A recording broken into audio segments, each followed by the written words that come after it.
at 5, ballots are cast in New Hampshire. Candidates with a message.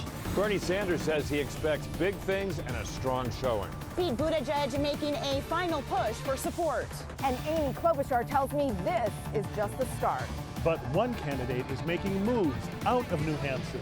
Joe Biden packing up and looking to South Carolina. The Republicans are here too. Donald Trump Jr. making a surprise appearance at the polls. From the campaigns to the issues on voters' minds. The news station has all the angles covered. And that's not all. Breaking news. The Red Sox naming a new manager. Sunshine returns tomorrow, then we track a small, messy mixed storm late tomorrow night. 7 News at 5 starts now. Tonight on 7, it's decision day. The polls packed. Every vote counts. It went down to the wire for me. The candidates ready for results. I'm proud that we have spoken to tens and tens of thousands of people in New Hampshire. This is democracy. We have defied expectations. That's what we've done every step of the way in this campaign. It all comes down to this at the New Hampshire primary.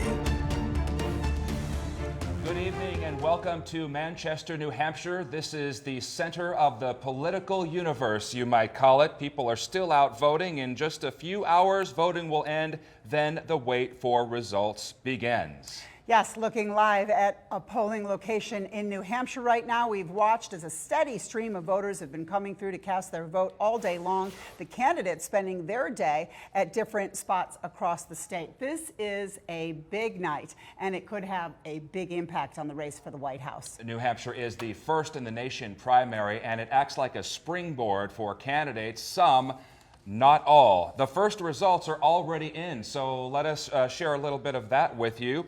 Residents of 3 tiny towns here in the Granite State casting votes at midnight. A surprising twist in Dixville Notch.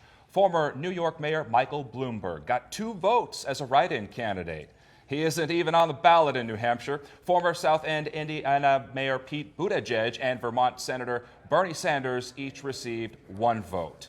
Votes also cast in Hart's location in Millsfield. In total, Minnesota Senator Amy Klobuchar won the most early votes, receiving 8. Senator Sanders and Massachusetts Senator Elizabeth Warren each had 4 votes. From the candidates to the voters, we are covering all the big angles now at 5 o'clock. Our team of reporters is spread out across this state. And a big headline, former Vice President Joe Biden already packing up and heading for South Carolina. The Biden campaign is in Nashua, and that's where we find 7's Byron Barnett. Byron.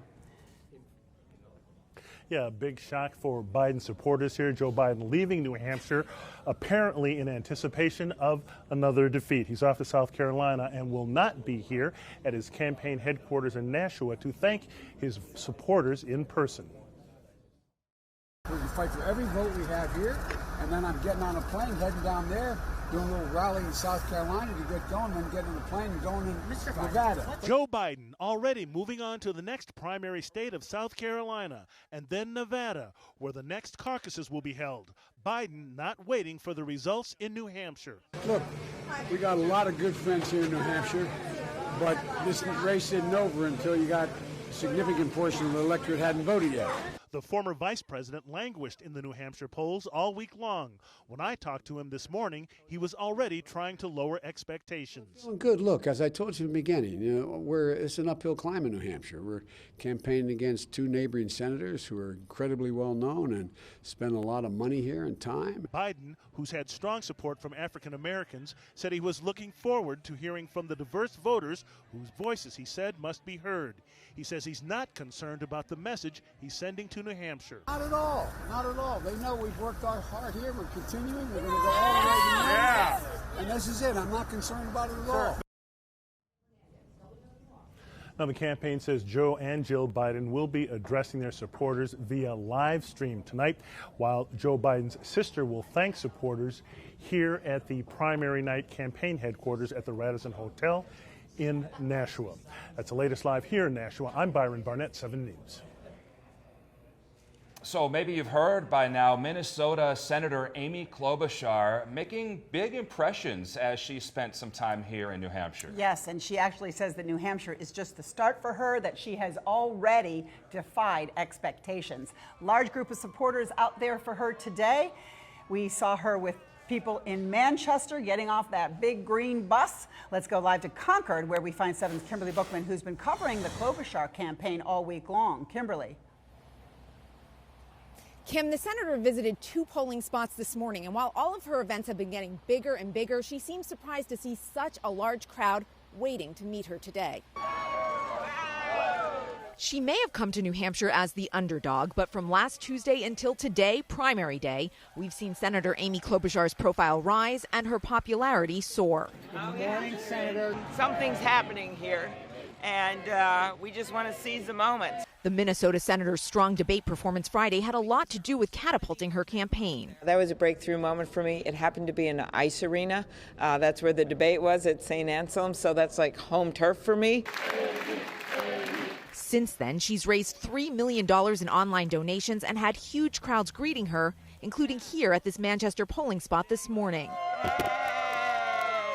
She won the most votes when 3 tiny townships cast their ballots shortly after midnight here, and may gain more moderate Republicans and independents now that Vice President Joe Biden, who is also vying for those voters, has left New Hampshire and set his sights on South Carolina. 7 News asked her about Biden's early exit. Everyone runs their own campaign. It's a national campaign. I'm just excited about ours. Now she's just hoping for a large voter turnout. This weather, may not be the best, but it'll bring out my voters.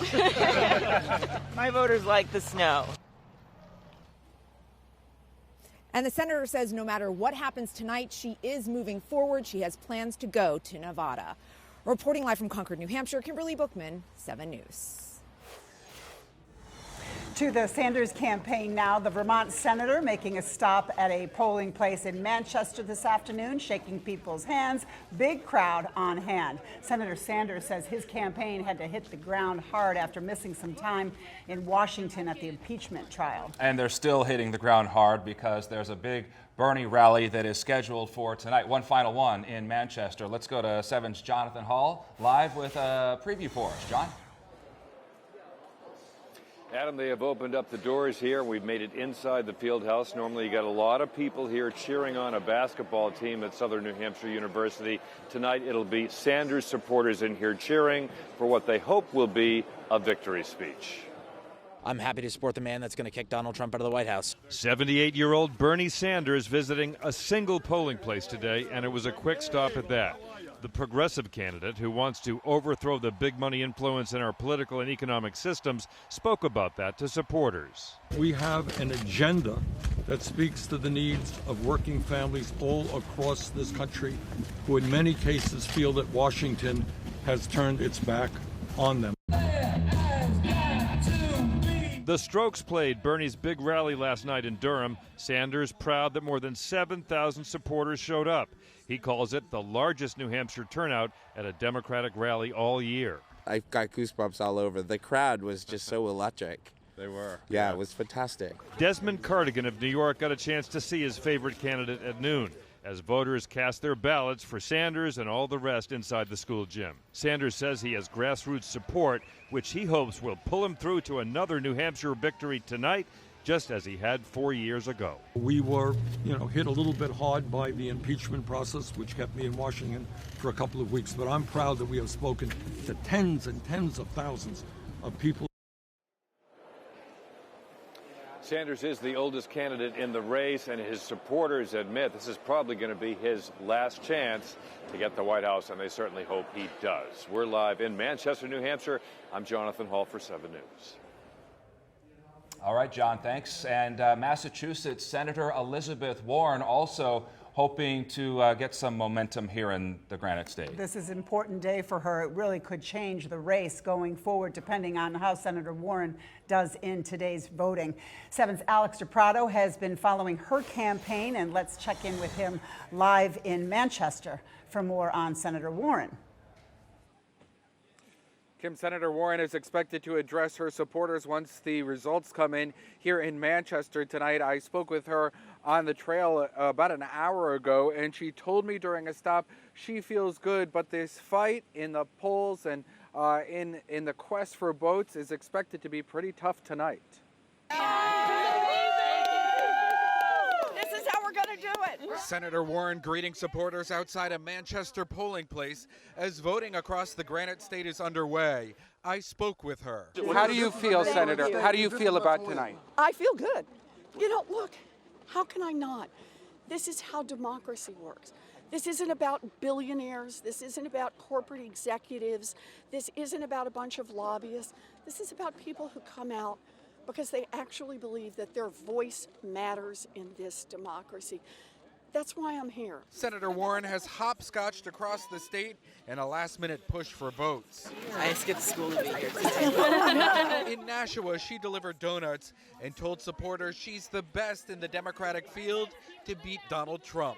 I think that this is what democracy is about. We get out here, we talk to voters, and we fight for every vote. That's who I am. Warren also made stops in Portsmouth and Durham and sidestepped questions about polls which show she has a tough fight in New Hampshire. To me, it's never been about polls. It's been about people. And it's been about people who understand that this is our moment in history. A short time ago, the Warren campaign sent out an email detailing their plans beyond New Hampshire, trying to tamp down some of the expectations here. They say they have opened up offices in more than a dozen states across this country as they look forward. Senator Elizabeth Warren has said she expects this primary to be long and contested. Live in Manchester, I'm Alex DePrado, 7 News. So as you've learned this half hour, former Vice President Joe Biden decided to leave New Hampshire early and head south and start working on the next big contest. There's a lot of reaction, a lot of response to that move. The road has been a bit rocky for the former vice president. 4th place in the Iowa caucuses and then ditching New Hampshire before the results come in. Let's go to Dan Housley joining us live to break down what this means with our special guest as well. Guys? Well, we've got Spencer Kimball here, our pollster, with us to talk about this big move by the vice president. How much do you think it hurts him tonight, and who does it help? Well, yes, the vice president moving out of New Hampshire before they actually started counting the votes is a real problem for him because he didn't go to Nevada, he went to South Carolina, which is really 3 weeks away. And who's going to pick up from this moderate vote? Probably Amy Klobuchar and Pete Buttigieg. I expect to see their numbers get creeping up, especially for Amy Klobuchar, because you have to hit 15% viability to get a delegate out of New Hampshire. And with him out of the picture, she might be able to get there. And Joe Biden's troubles obviously go beyond New Hampshire. Looking ahead, who else do they help? You talked about a candidate who's not even here. Yes, we've been watching in that expectation question. Mike Bloomberg is maybe the winner here with Joe Biden dropping out. He could pick up those votes as these next couple of elections start popping up. Okay, so we'll be watching for big changes ahead, how they affect the New Hampshire result and the results going forward. Adam, Kim? All right, Dan, thanks so much. And Spencer, there is still a big field of Democrats looking to make a mark here in New Hampshire. There have been, along with all of these candidates, a lot of events and out meeting and greeting for days or weeks. Some of the lesser polling candidates aren't giving up for sure, with a lot of undecided voters here in New Hampshire, and we found them out on the campaign trail. Of course, there's entrepreneur Andrew Yang. He's been hitting the campaign trail hard over the last week. Hawaii Congresswoman Tulsi Gabbard skipped Iowa to try to gain support here in New Hampshire. Former Massachusetts Governor Deval Patrick, no stranger to voters in the state. There's businessman Tom Steyer, who has relied heavily on television ads. And Colorado Senator Michael Bennet has also made visits here in the Granite State, hoping to sway some voters his way. And it's really seemed like an impressive surge for former mayor in Indiana, Pete Buttigieg, mayor of South Bend, as he's really picked up a lot of momentum here. Did well in Iowa, hoping to do well in New Hampshire. A lot on the line for Buttigieg, who spent time with voters today. He was hearing loud chants of President Pete in the background. Our Nathalie Pozo has been with the Buttigieg campaign every step of the way, and right now she's going one-on-one with Buttigieg live in Manchester. Nathalie. Yeah, Kim, Adam, Pete Buttigieg got his start early today, visiting several polling places. We have been following his campaign for a week, and he joins us now live here from his Manchester office. And Mayor Pete, like we said, we've been following your campaign for a week, and we've seen this energy and this excitement at your events. Do you think that that excitement will reflect in the results tonight? Absolutely, and we're working hard to make sure that's a reality. We've been thrilled by not just the turnout of our events, but the way that people across the Granite State have responded to our message and responded to our people. We got volunteers, even as we speak, working with our organizers to make sure that no vote is left on the table and really earn all of the support we're going to need in order to have a big night. Do you think you're going to win tonight?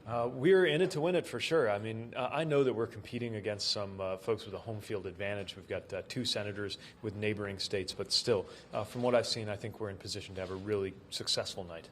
What do you think about former Vice President Joe Biden leaving the state earlier today before the polls even close? You know, I was a bit surprised, but it's not my place to talk to somebody else's strategy. Every campaign does what they think makes sense. What I think makes sense for my campaign is to make sure we use every minute that we've got all the way until the polls close to earn every vote that we can. All right. The other candidates have spoken about your lack of appeal to minority voters and also your lack of experience. As you've been out and about throughout the state this week, are people asking you about your lack of experience, or are they asking you about your experience? Well, what I'm finding is people are looking for a different kind of experience. I'm no stranger to leadership, to government, to executive office. And while there is no office like the presidency, and it should humble anybody to think about the weight of that office, part of how I understand the weight of that office is that I also served in uniform, and decisions made in that office wound up sending me to war. I know what's at stake in the presidency, and I also know that so many communities, from places I visited here in New Hampshire to my own hometown, have felt like Washington has not been able to hear us. I will admit that if you're looking for the candidate with the most establishment years under their belt, it's not going to be me. But what I think we need, not only in order to win, in order to defeat Donald Trump, but also in order to govern and hold together the American majority we need to move forward, it's going to take a fresh and different perspective. And we should remember that every time my party has won the White House in the last half century, it's always been with somebody who was new to the national political picture and offering a new way forward.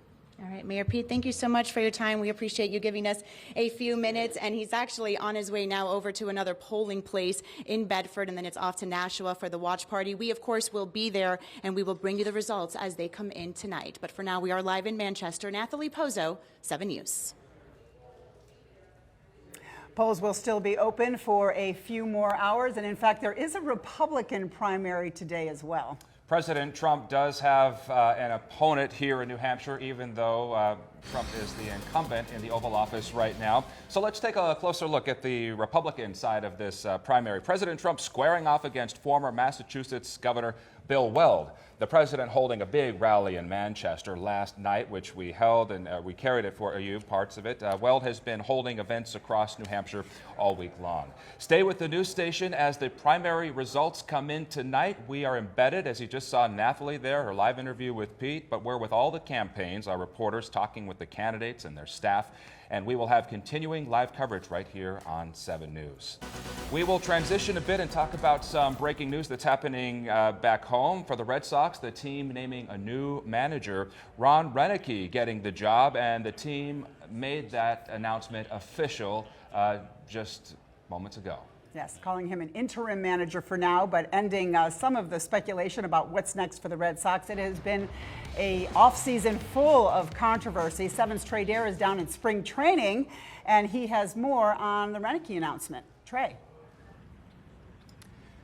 Yeah, guys, we're coming to you live from Fort Myers, and certainly a lot to unpack, whenever it comes to Red Sox spring training. So much going on, given the trade of Mookie Betts and David Price. Now today, just 1 day before the first official workout of spring training for 2020, the Red Sox finally have a manager in place, albeit in an interim label, with Ron Renneke being named the new manager of the Boston Red Sox. Renneke serving as bench coach in Boston for the past 2 years, winning the World Series alongside former manager Alex Cora back in a record-breaking season in 2000. 2018. It is important to note here, cannot be understated enough, Reineke is only the manager under an interim label. Now, that does not entirely mean this is just a one-year stopgap for Ron Reineke. It's more about the Red Sox having respect for Major League Baseball's investigation into the sign-stealing allegations. Once that is fully resolved, Reineke is not implicated in any of that.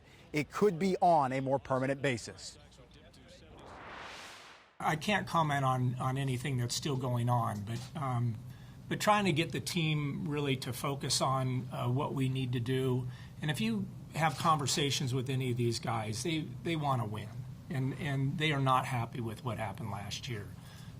I know we had streaks where we were pretty good, but the focus is going to be on moving forward and trying to have that great season that we know we're capable of. And this will be Ron Reineke's second chance to be a Major League manager. He spent 5 seasons leading the Milwaukee Brewers. We're live here in Fort Myers. Trade Air, 7 News. From here in Manchester, New Hampshire, Fort Myers, and Boston, much more to come tonight on the news station, including a check of that all-important forecast. Also, coming up at 5:30 here on the news station, we are taking you to a scary scene in Dorchester. Police forced to fire after a stabbing takes a terrifying turn. Also, a high-speed hazard in a Lynn neighborhood. Parents asking the city to step in to help slow down drivers. 7 investigates. We are all over the New Hampshire primary, the first in the nation primary here on the news station. You're taking a live look at one of the polling locations. This is in Nashua, where the voters are out completing their democratic duties, or fulfilling them anyway. The news station covering all the big developments, and we will be back after a break.